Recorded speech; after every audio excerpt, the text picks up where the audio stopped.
on that. You know, it's a process. You know, this year is going to be another process. Who cares what we did last year? You know, when we show up on the floor, we're not the Eastern Conference champions. You know, it's a totally different year. There he is, LeBron, 2 months shy of turning 31 in his 13th season and is trying to make it to the NBA Finals for the 6th straight time. Stephen A., what are we going to see from King James this season?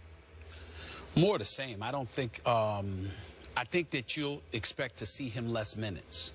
I think as he gets older, he gets wiser. His physical dominance over the rest of the sport, I think, will dissipate a smidgen simply due to the fact that you have to take into account that he's not getting any younger. He is 31 years of age, but it's becoming to be almost 31 years of age, but it's becoming to be an older because of the mileage. But the fact that he's accustomed to playing into April, May, and June, because he's accustomed to doing all of these things, there's a lot of wear and tear on the body. This is why it was so important for David Griffin to keep the team intact and to get a Tristan Thompson re-signed, to have him and Love, how it's important to get a Kyrie back. The J.R. Smiths of the world, acquiring Mo Williams in the offseason. Excuse me. You've got to get these guys because during the regular season, LeBron doesn't need to really be playing more than 30 minutes a game. It's almost like you really wish he had Greg Popovich. I think the masterful job of the year, the season before last when the Spurs won the title, how every single member of the San Antonio Spurs, including Kawhi Leonard, all played 30 minutes or lower. No one it's unreal. Only Greg Popovich has proven he could do something like that. And that's what makes you feel sorry for LeBron, because I like David Blatt. I don't have a problem with David Blatt. Remember last year I was of the mindset, give the man a chance. You understand, even though, he wasn't everybody's first choice. I would have preferred to see Mark Jackson coaching that team, but give the man a chance. It's just that I don't know how you can manage those minutes. So LeBron will do it himself. I think he'll take less minutes. I think he'll look to get others involved. I don't think you'll see him as aggressive offensively. I think he has a number of successful years ahead of him. My issue with LeBron is one thing and one thing only. And last year was so incredibly unfair to him because, my goodness, 2 of the big 3 go down. And I mean, to me, it was just unfair for the load he had to carry. But in the end, you have 4 finals losses. I've gotten to the point where I would rather see LeBron lose earlier than go to the finals and lose again. I just don't want him to lose in the finals. If you're going to lose before the finals, because it's nothing worse than getting so close and then falling down. And that's happened to him on 4 occasions, and it could happen a 5th, and I don't wish that on him. For LeBron's sake, I hope you're right about his reduced minutes this year. This is his 13th NBA year, as Molly points out. Michael Jordan played a total of 13 years for the Chicago Bulls. So LeBron's getting up there in NBA age. But Stephen A., the one thing I love about LeBron James, he loves to play basketball. I don't think he has nearly enough respect for David Blatt to treat him like he's his Greg Popovich. Like, coach, if you tell me to sit, I'm going to sit. No, he's not going to sit. So I'm not sure the minutes will be as dramatically reduced as they should be. Because if LeBron is as smart as you say in his maturity, then he should take nights off. He should play a few minutes some games. You have to. In fact, I would like to see the Miami Heat win home court advantage over the Cleveland Cavaliers, because if they did, it would say that LeBron just didn't play that much, and then I would still go ahead and pick the Cavaliers, even without home court, to beat D. Wade and company in the Eastern Conference Finals. You got to remember a couple of things to throw out here. LeBron James has compiled 35,000 plus minutes in the regular season and 7,500 minutes in the postseason. That's nearly 43,000 minutes he has compiled. That's number one. Even though he averaged 36 minutes last year, he averaged 42 in the playoffs. And for his career, he's averaging 39 minutes a game. That's going to have to diminish if LeBron wants to stick around being LeBron for the next 5, 6, 7 years. All right. We got to go to break here because there's one more topic we need to discuss. Derrick Rose, he's going to be back on the court in Chicago. What can his teammates expect from him this season, and what do we expect? Bulls discussion, that is next. Jerry Jones said on 105.3 The Fan in Dallas that his view of the Greg Hardy sideline confrontations is the same that it was on Sunday. Jones supported Hardy, saying he was just firing the team up and that he's one of the real leaders of the team. Skip? What's your reaction to what Jerry had to say? I don't like it. I said yesterday to you, Stephen A. Smith, I wanted, when Jerry Jones had a chance to view the video of this incident, I wanted Jerry to take a stand on this day, Tuesday, and reprimand Greg Hardy for his actions of breaking into the middle of that special teams huddle.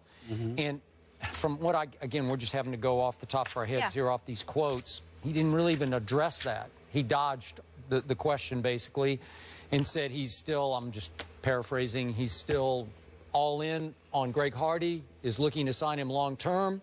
He's a relatively young player, and he's part of the Cowboy future.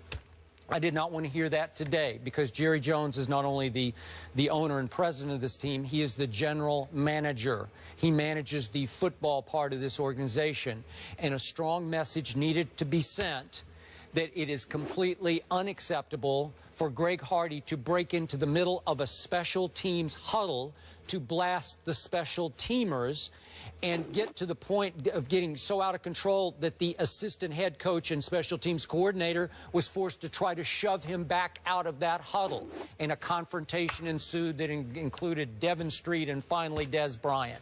Wholly unacceptable. But there is a time and a place for that kind of passion to overflow, that kind of rage to win to be channeled in the direction of special teams players who laid down on the job and allowed a 100-yard kickoff return that lost the football game.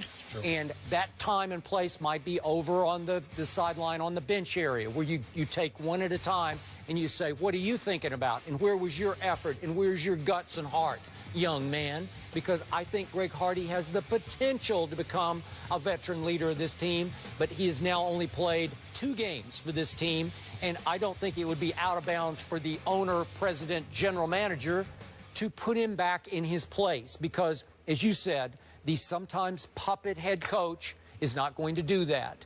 I believe Tony Romo did try to do that, because the Dallas Morning News reported that Romo went up to Greg Hardy during the media time in the locker room and pulled him aside and talked to him for several minutes. And I don't know exactly what he told him. I'm going to guess that he told him, watch what you say to the media. Don't dig a deeper hole. So we got the no comment, no comment, no comment. Thank you very much, media. I wanted to hear something constructive, objective from Jerry about Greg Hardy, and I didn't, and I'm disappointed in Jerry, and he's now said himself, I opened the show by saying he's the biggest, easiest target in sports, and now it will be open season on Jerry Jones all day long today. Your thoughts? Skip Bayless,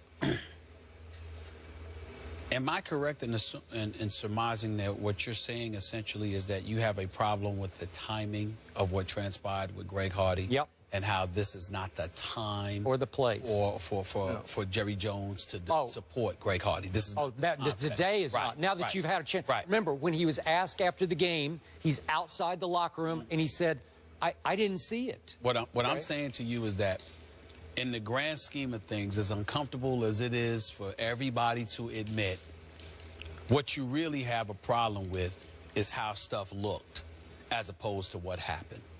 And the reason why you have a problem with how stuff looked is because of a checkered past that will not be able to escape Greg Hardy. Yep. That's the reality, okay? And Jerry Jones and Stephen Jones willing to conduct business as usual and to shove this aside as an aside, dare I say, and I'm certainly not agreeing with this, I want everybody to know this, but everybody out there, are we, and I don't mean this like intentionally, like Jerry Jones means for it to be perceived this way, because I'm sure he's not thinking about this. But are we wondering now, is there any wonder as to why issues of domestic violence and stuff were basically shoved under the rug, per se? Like it wasn't the issue that it needed to be? Because think about this. If there were no video from Ray Rice, who's to say people would react the way that they are right now about Greg Hardy. You see what I'm saying? Because if you're looking at the NFL culture, you have a 71-year-old billionaire who happens to be the owner of the Dallas Cowboys, you know, owns the billion-dollar playpen, et cetera, et cetera. And what is he doing? He's basically saying, look, man, he's relatively young, and his skill set is something that we need. Yeah, because he's trying to win football games. And in the immediate aftermath of Greg Hardy, I'm not going to engage in condemnation, but I will say this. I'm talking about based off of Sunday's game. I'm not going to engage in condemnation, but I will say this. Did he not look scary to you? He looked pretty damn scary to me. And when you looked at him out of control, I saw the football player. You saw the football player, frustrated by the level of ineptitude and the lackadaisical effort put forth by the special teams. The critics of Greg Hardy, however, saw, oh, that's what she was talking about. That's correct. No, you're right. When they were, am I lying? No, you're right, right or wrong. And that's my point. So either Stephen and Jerry Jones don't know, or they know and don't care nearly as much as they do about trying to win for a change. And that's what this is right here. So what I'm saying to you is, let's understand something.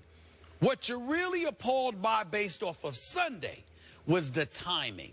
And the they're about to go back out on the field. And the timing of it has everything to do with Greg Hardy's past. If this were another player, you would just want to say he's immature. But Greg Hardy, I'd say that's out of bounds. I'm not saying you're saying that. No, we all know it's out of bounds. I'm saying you would attribute it to immaturity, and that player has to be disciplined. Whereas in the case of Greg Hardy, we're more vehement about it because people looked at him and said, yo, there's something unstable about that brother, right or wrong. That's what they were saying. Okay. That's the bottom line. All right. Look, just my personal view here. I've told you before, I would not have signed it. Right. Do I think that he committed heinous domestic violence? I do, even though his conviction got overturned when it went to the jury trial because she didn't show up and the police indicated she was paid off. But getting back to Cowboys signing, remember, Jerry's daughter, whom I know named Charlotte, she's a very bright woman. She's a Cowboys executive, and she made a big case at that time. This is a great opportunity for us with Greg Hardy to address this issue, keep it at the forefront, and I'm not sure that's happening just yet. Not sure. No. In fairness to both Stephen and Jerry Jones, the resident Cowboy hater, that's just playing games, having fun. In all seriousness, I don't believe they're intentionally insensitive. I think they're focused on winning, and sometimes that blinds you to the sensitivity that you need to have towards others. I don't believe for 1 second that they intentionally are being insensitive. No, but winning is paramount. Speaking of winning, NBA season kicks off tonight, and what player is under the most pressure this season? KD, CP3, we'll get into that in just a bit. Stay here.